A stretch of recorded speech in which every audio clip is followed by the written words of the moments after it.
The call to the member for Barton. Thank you, Deputy Speaker. Today I rise to acknowledge and honour the 50th anniversary of the Racial Discrimination Act 1975.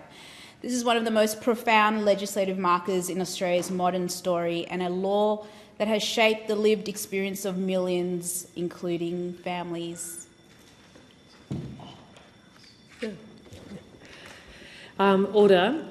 A division has been called for in the House. The proceedings are suspended to enable honourable members to attend the division. The proceedings will resume when the Chair of the Federation Chamber is resumed at the conclusion of the division or subsequent divisions.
give the call to the member for Barton in continuation. Thank you, Deputy Speaker. And this is one of the most profound legislative markers in Australia's modern story, and a law that has shaped the lived experience of millions, including families like mine and the communities like Barton.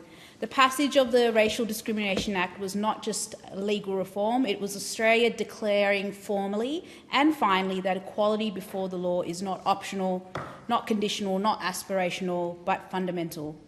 Half a century on, we recognise that this Act continues to be a pillar of our democracy, our social cohesion and our identity as a nation that believes in fairness.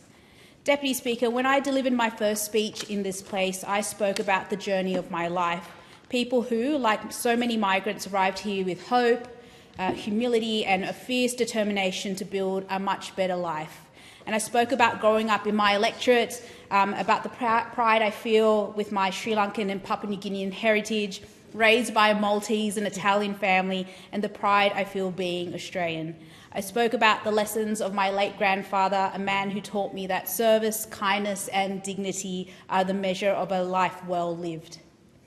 What I did not get the chance to say, but wish to say today, is that the lives and mine would have been very different if not for the Racial Discrimination Act. When the Racial Discrimination Act passed this Parliament in 1975, it did something incredibly simple yet profoundly transformative. It recognised that everyone in this country is entitled to the same respect, the same safety and the same dignity regardless of race or background. That principle sits at the heart of the electorate of Barton. Now, Barton is one of the most multicultural communities in the nation. Our residents come from every continent, every faith tradition and every culture, and we are stronger because of this. And I'm proud to represent a community where diversity is not just tolerated or accepted, but absolutely celebrated as our greatest asset. I'm proud to represent a community where diversity is... But the truth is that for many decades in this country, people of colour, First Nations people and multicultural communities face systemic discrimination. It occurred in housing, in employment, in education and in access to services. Many still face it today. The Racial Discrimination Act was a promise to all of those communities that the law would stand with them, not against them. It was a promise that the lapses of our past, including the White Australia policy, exclusionary practices and harmful sways, would not define our future. It is a promise that we must continue to uphold. Deputy Speaker, over the last 50 years, this Act has changed lives. It has empowered people who face discrimination to seek justice. It has shaped policies and behaviours across both public and private sectors. It has strengthened multiculturalism as a core Australian value. It has shown generations, including mine, that belonging is not something you must earn at the expense of your identity. Belonging is a right. In Barton, I see the legacy of this legislation every single day. I see it in the confidence of young people who grow up speaking 2 or 3 languages at home. I see it in the parents who know their children will be judged on their character, not the colour of their skin. I see it in the friendships in the local businesses, in community organisations and in faith groups that together form the social fabric of our community. But, Deputy Speaker, anniversaries are not only moments of celebration, they are moments of reflection. Because of the work of the Racial Discrimination Act is not finished. It cannot be finished while racism in any form still exists in this country. We know it persists. We see it in the rise of online abuse. We see it in misinformation campaigns targeting migrant communities. We see it in casual racism that still sits beneath the surface of national conversations. We see it in the prejudice experienced by our First Nations people, whose rights and voices must never be ignored. We see it in humiliating behaviour, in particular this week from Senator Hanson in the Senate, who has clearly said she has no respect for the people in this House, let alone the people of Islamic faith. We also see it in new forms, including algorithmic bias, discrimination in AI and inequalities in data and technology. These are challenges the original drafters of this Act could never have imagined, yet they now fall on us to confront. It is our responsibility as parliamentarians and as Australian citizens to ensure the Racial Discrimination Act continues to evolve so it remains powerful, it remains relevant for the next 50 years. Deputy Speaker, as someone who's worked closely with communities through St Vincent's de Paul Society, I've seen the way discrimination, even subtle or systemic, compounds disadvantage. It limits pathways to employment, it affects health outcomes, it creates social isolation. It sends a message that some people are less valued. We are not simply recognising a historical achievement. We are recommitting ourselves to the vision of a nation where equality is real and not rhetorical. Deputy Speaker, the founding words of the Act are as relevant as it was in 1975.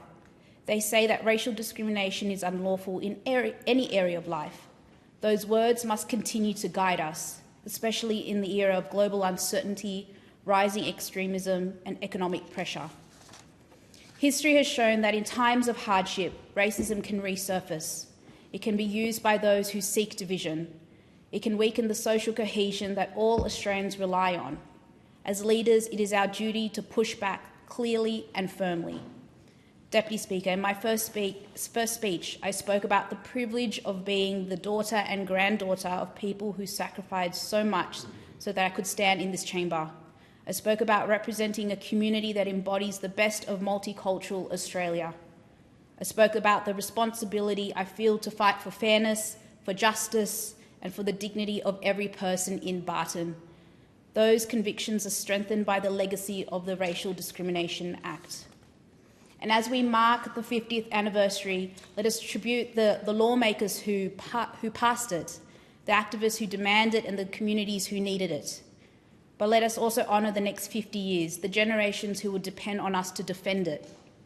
The fight against racism is not a moment, it is absolutely a movement. It's not a single law, it is a lifelong effort. It's not the work of one parliament, it is the work of an entire nation that believes in fairness. Australia is at its best when we treat every person with respect. Australia is at its strongest when we cherish our diversity as a source of pride. Australia is at its most united when we stand up clearly and courageously against racism in all forms. The Racial Discrimination Act gave us the foundation. It is our task to build the future. And on behalf of the people of Barton, a community shaped by migration and strengthened by diversity, I am proud to stand today to honour the 50th anniversary of this landmark legislation. Thank you. I thank